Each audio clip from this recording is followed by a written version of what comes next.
এবার শেখ হাসিনাকে বাংলাদেশে ফিরিয়ে দেওয়ার বিষয়ে মুখ খুলল জাতিসংঘ।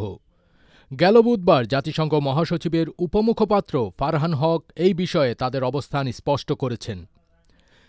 ২০২৪ সালের ৫ই আগস্ট ছাত্র জনতার গণঅভ্যুত্থানের মুখে ভারতে পালিয়ে যেতে বাধ্য হন সাবেক প্রধানমন্ত্রী এবং তৎকালীন ক্ষমতাসীন দল আওয়ামী লীগের সভাপতি শেখ হাসিনা।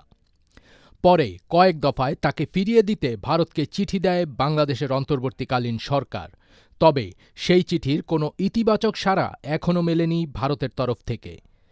এমন অবস্থাতেই এবার শেখ হাসিনাকে ফিরিয়ে দেওয়ার বিষয়ে মুখ খুলল জাতিসংঘ।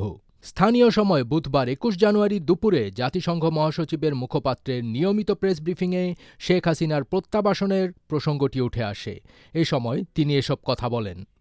২০২৪ সালের গণঅভ্যুত্থানে অন্তত ১,৪০০ জন নিহত হওয়ার তথ্য এবং হত্যাকাণ্ডের নির্দেশদাতা হিসেবে বাংলাদেশের একটি আদালতে শেখ হাসিনার দোষী সাব্যস্ত হওয়ার বিষয়টি উল্লেখপূর্বক এক সাংবাদিক জানতে চান, ন্যায় বিচার প্রতিষ্ঠায় শেখ হাসিনাকে বাংলাদেশের কাছে ফিরিয়ে দিতে জাতিসংঘ মহাসচিব ভারত সরকারের প্রতি আহ্বান জানাবেন কিনা।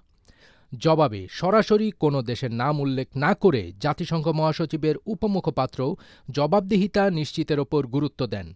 তিনি বলেন, বস্তুনিষ্ঠ তথ্যের ভিত্তিতে চিহ্নিত অপরাধীদের জবাবদিহিতা নিশ্চিত করা প্রয়োজন।